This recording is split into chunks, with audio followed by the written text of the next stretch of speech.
സ്വന്തം പേരിലുള്ള വണ്ടി ആയിരിക്കണം എന്നുള്ളതാണ് അതിൻ്റെ ഏറ്റവും ആദ്യത്തെ മാനദണ്ഡം എന്ന് പറയുന്നത്.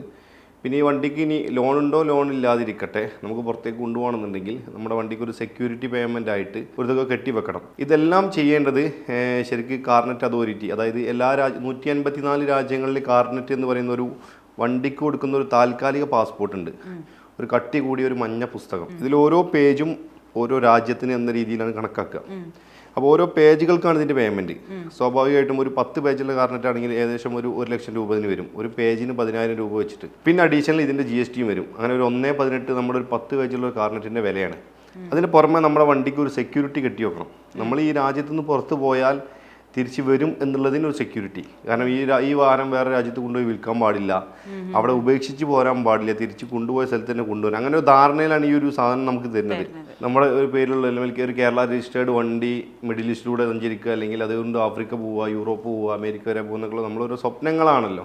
അപ്പോൾ ആദ്യത്തെ കാലത്തൊരു പരിപാടി ഈ ബുള്ളറ്റ് എടുത്തിട്ട് ഒരു സൗത്ത് ഏഷ്യൻ ട്രിപ്പ് ഞാൻ പ്ലാൻ ചെയ്തു, ഇന്ത്യ മുതൽ സിംഗപ്പൂർ വരെ. അപ്പം ഈ ഒരു യാത്ര മ്യാൻമർ എത്തിയ സമയത്ത് മ്യാൻമറിൻ്റെ ബോർഡർ ക്ലോസ് ആയി കിടക്കുകയാണ്. ഇവർ കൊറോണയുടെ ഈ ഒരു സീസൺ ആരംഭഘട്ടത്തിൽ ക്ലോസ് ചെയ്തതാണ്. പിന്നെ അവിടെ കുറേ ആഭ്യന്തര കലാപം കാര്യങ്ങളൊക്കെ ആയിട്ട് കുറേ കാലം അത് അടഞ്ഞു തന്നെ കിടന്നു, ഇതുവരെ തുറന്നിട്ടില്ല. അപ്പം അങ്ങനെ ആ ഒരു യാത്ര അവിടെ മുടങ്ങി.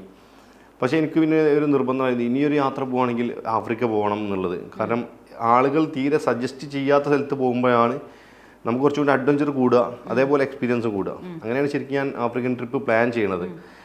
പക്ഷേ അതിന് മുമ്പ് ആഫ്രിക്ക വരെ ബൈക്ക് ഓടിച്ച് പോയൊരു ഇന്ത്യക്കാരൻ ആരും തപ്പിയിട്ട് എവിടെയും കിട്ടാനില്ല. യൂട്യൂബിൽ ഗൂഗിളിൽ സെർച്ച് ചെയ്ത് കിട്ടില്ല നമുക്ക് ഈ കാര്യങ്ങൾ അന്വേഷിക്കാൻ. പിന്നെ ആകെയുള്ളൊരു മാർഗ്ഗം നമ്മൾ തന്നെ പോയിട്ട് ഇത് ഏറ്റവും ആദ്യത്തെ എക്സ്പീരിയൻസ് നമുക്കാവുക എന്നുള്ളതാണ്. അങ്ങനെയാണ് ശരിക്കും ഞാൻ ദുബായിലേക്ക് വണ്ടി ഷിപ്പ് ചെയ്യുന്നത്. ദുബായിൽ ഓൾമോസ്റ്റ് അതിന് മുമ്പേ പോയ മലയാളികളുണ്ട് KL വണ്ടിയും കൊണ്ട്. അത് കഴിഞ്ഞ് ആഫ്രിക്കയിൽ എത്തുമ്പോഴാണ് ഇതിൻ്റെ പ്രയാസങ്ങൾ മുഴുവൻ കിടക്കുന്നത്. കാരണം നമുക്ക് ചോദിക്കാൻ ഒന്നും അറിയില്ല. ആഫ്രിക്കയിലൂടെ സഞ്ചരിച്ച ഒരു പഴയ ആളെന്ന് പറയുമ്പോൾ നമുക്ക് SK പൊറ്റക്കാടിനൊക്കെ അറിയുള്ളൂ. മൂപ്പര് 50 വർഷങ്ങൾക്ക് മുമ്പേ സഞ്ചരിച്ചൊരു കഥ. അപ്പോൾ ഈ ഒരു തോട്ടൊക്കെ മനസ്സിലിങ്ങനെ വെച്ചിട്ടാണ് നമ്മൾ ആഫ്രിക്കയ്ക്ക് പോകണത് ഈ വണ്ടി കൊണ്ട്.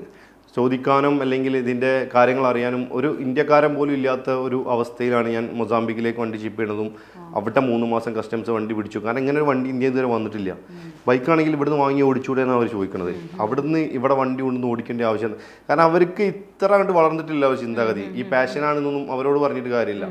ഇവിടെ വണ്ടി ഉണ്ടല്ലോ, ഇവിടുന്ന് വാങ്ങി ഓടിച്ചൂടെ എന്നൊക്കെ ചോദിക്കുന്ന ആളുകളോട് പിന്നെ എന്താ നമ്മൾ മറുപടി പറയാന്നുള്ളതാണ്. കാരണം 3 മാസം അവിടെ വണ്ടി തടഞ്ഞു വെച്ചിട്ട് 3 മാസത്തിന് ശേഷം വണ്ടി റിലീസായി കിട്ടിയിട്ട് ബാക്കി 6 മാസം കൊണ്ടാണ് ഞാൻ ആഫ്രിക്ക കംപ്ലീറ്റ് ചെയ്തിട്ട് തിരിച്ച് ഇന്ത്യയിലേക്ക് കൊണ്ടുവരുന്നത്. പക്ഷെ അതോടുകൂടി ഒരു കാര്യം മനസ്സിലാക്കി, ഇതൊരു അഡ്രസ്സായല്ലോ. ഞാനിപ്പോൾ നിങ്ങളെ മുന്നിലിരുന്ന് സംസാരിക്കുന്നത് വരെ എത്തിയത് ഈ സ്വന്തം വണ്ടി കൊണ്ട് പോയതുകൊണ്ടാണ്. അല്ലാതെ ഇപ്പോൾ ലോകം മുഴുവൻ ഫ്ലൈറ്റിൽ സഞ്ചരിക്കുന്ന എത്രയോ മലയാളികൾ സഞ്ചാരികൾ നമുക്കറിയാം. 100-ലധികം രാജ്യം സന്ദർശിച്ച ഒരു പെൺകുട്ടിയുണ്ട്, 18-19 വയസ്സായ ഒരു മലയാളി. അങ്ങനെ ഒരുപാട് ആളുകൾ ഇപ്പോഴും സഞ്ചരിച്ചുകൊണ്ടിരിക്കുന്നുണ്ട്.